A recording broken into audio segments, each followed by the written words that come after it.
একটা এমন খেলোয়াড় যাকে কেকেআর আগের বছর দলে এনেছিল 30 লাখ টাকা দিয়ে। প্লেয়ারটা এর আগে রাজস্থান রয়্যালস টিমে ছিল, 3 বছর খেলেছিল, কিন্তু তেমন সুযোগ পায়নি। খেলা ভুল বলা ভুলের কথা, সে 3 বছর খালি টিমের সাথে ছিল কিন্তু তেমন সুযোগ পায়নি। কেকেআর তাকে 30 লাখ টাকা দিয়ে দলে আনলো, তাকে সুপারস্টার বানালো, তার বোলিংটা পুরো বিশ্ব ক্রিকেটকে দেখালো। অবশ্যই সে ট্যালেন্টেড ক্রিকেটার, 140 থেকে 150 স্পিডে সে নর্মালি বল করতে পারে, আর তার কাছে তো ভালো 120 স্লোয়ার রয়েছেই, 130-এরও স্লোয়ার সে মারতে পারে। কিন্তু এখন সে টাকার লোভ তার মনে জন্ম নিয়েছে। সে এখন যেতে চাইছে 30 লাখ থেকে 3 কোটি বা 4 কোটির দিকে। কারণ এই প্লেয়ারটাকে ঘিরে সেরকমই আপডেট এসছে কালকে বিকেলবেলা। একদিকে রয়েছে তার কাছে মুম্বাই ইন্ডিয়ান্সের মতো টিম, আর আরেকদিকে তার কাছে অফার এসছে দিল্লির তরফ থেকেও। কিন্তু প্লেয়ারটার দাম 30 লাখ টাকা।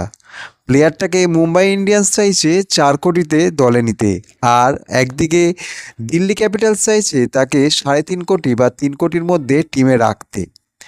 এবার বন্ধুরা, তোমাদের এবার একটা কথা আমি বলি, এই প্লেয়ারটা যে 3-4 কোটির জন্য একটা পুরনো তার টিম যে তাকে সুপারস্টারের পরিচয় দিল, তকমা দিল, তাদের ছেড়ে সে যেতে চাইছে, এই প্লেয়ারটা কি সত্যি বিশ্বাসযোগ্য?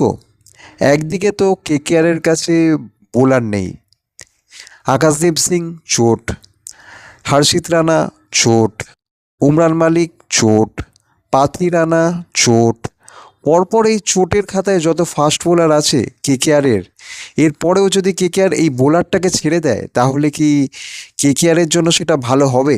হ্যাঁ, হতে পারে প্লেয়ারটার পকেট ভরবে, কিন্তু কেকেআরের নিজস্ব টিম বা টিম পারফরমেন্সের জন্য কি সেটা ভালো হবে? কারণ এই বোলারটা খুবই ট্যালেন্টেড বোলার ছিল।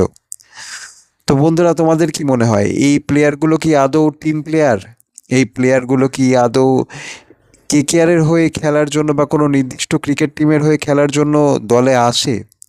অবশ্যই তোমাদের মতামত কমেন্টে জানাও। আর তোমাদের কি মনে হয় কার্তিক ত্যাগী এই বোলারটাকে যদি কেকেআর ছেড়ে দেয় তাহলে কি তার জায়গায় অন্য কোনো বোলারকে কেকেআর নিতে পারবে? কারণ এরকম ইন্ডিয়ান বোলার কিন্তু কেকেআর খুব কমই পাবে, আমার মনে হয় এটুকুই। অবশ্যই কমেন্টে তোমাদের মতামতটি জানাও, আর ভিডিওটি ভালো লাগলে চ্যানেলটিকে সাবস্ক্রাইব করো, ভিডিওটিকে একটি লাইক করে দিও। কারণ দেখা হচ্ছে ক্রিকেটের পরবর্তী আপডেটের আরেকটি ভিডিও নিয়ে। আজকের মতো গুড বাই।